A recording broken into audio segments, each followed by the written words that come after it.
연휴 다음 날부터 여야는 본격적인 총선 체제에 들어갔습니다. 네, 국민의힘과 더불어민주당 제3지대 개혁 신당까지 총선을 50여일 앞두고 한층 바빠진 정치권의 움직임 알아보겠습니다.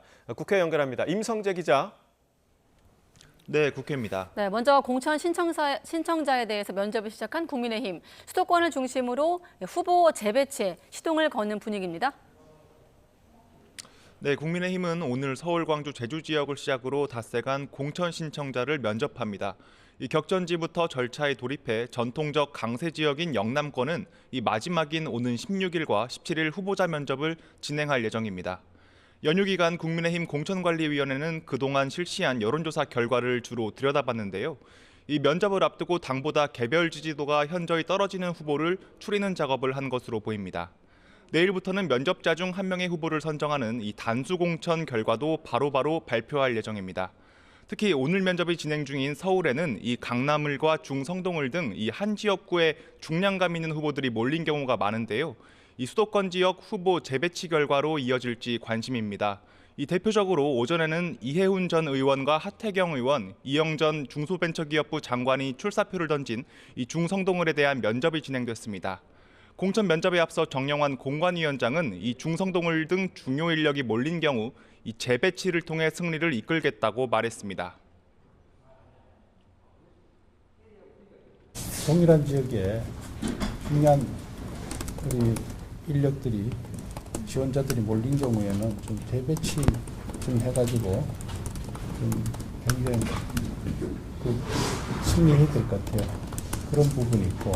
특히 서울 지역에 그런 부분이 좀 있을 것 같아요.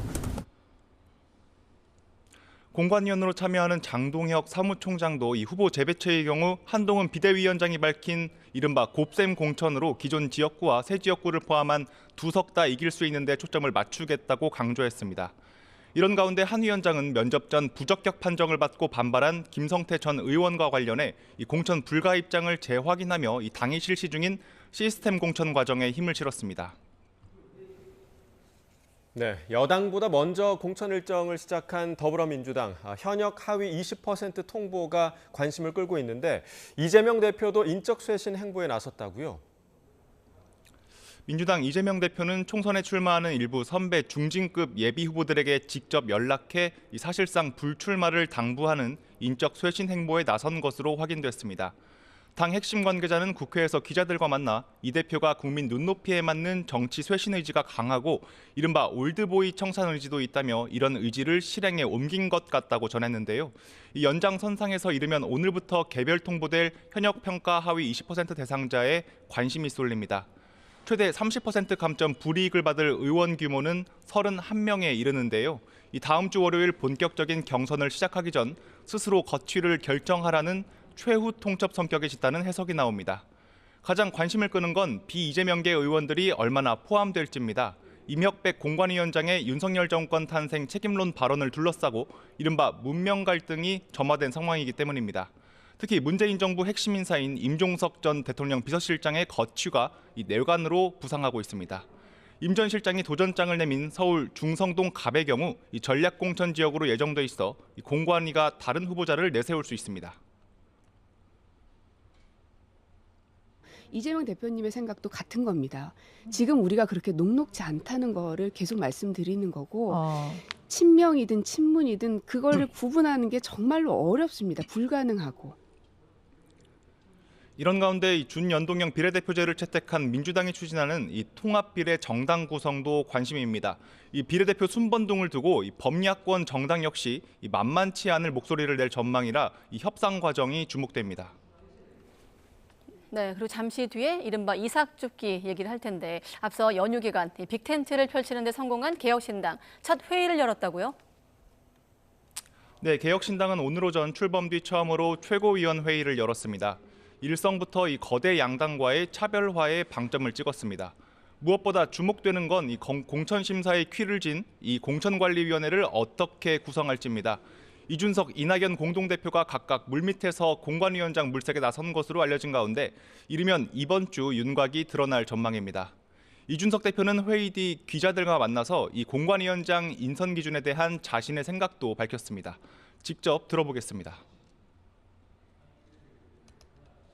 제가 낸 안은 좀 정무적 감각이 있고 그리고 각 정파 간의 의견을 조율할 수 있는 각 정파에서 공통으로 신뢰하는 인물이어야 된다는 원칙 정도를 이야기했습니다. 그리고 거기에 대해 크게 이견은 없었고.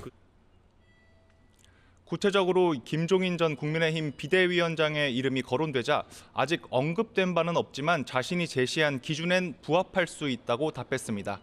특히 앞으로 꾸려질 개혁신당의 공관위에선 이 거대 양당의 공천 탈락자를 주시할 거로 보입니다. 이 현역 의원 영입은 투표지 기호는 물론 이 선거 보조금과도 직결되는 문제이기 때문입니다. 이런 가운데 조국 전 법무부 장관은 오후 2시 자신의 고향인 부산에서 기자회견을 열었습니다. 이 자리에서 4월 총선에 대비해 이 새로운 정당을 창당하겠다고 선언했습니다. 구체적인 출마 방식에 대해서는 함께 하게 될 인물들과 논의해 결정하겠다고 밝혔습니다. 무능한 검찰 독재 정권 종식을 위해 맨 앞에서 싸우겠습니다. 인기에 연연하지 않고 국가 위기를 극복할 대안을 한 발 앞서 제시하는 정당을 만들겠습니다. 조 전 장관의 신당이 민주당이 주도하는 통합비례정당에 참여할지 관심이었지만 이 민주당은 그 가능성에 분명히 선을 그었습니다. 이 민주당 민주개혁진보선거연합 추진단장인 박홍근 의원은 이 SNS에 글을 올려 이 조 전 장관의 정치 참여나 독자적 창당은 이 불필요한 논란과 갈등, 집요한 공격만 양산할 것이라고 강조했습니다. 지금까지 국회에서 전해드렸습니다.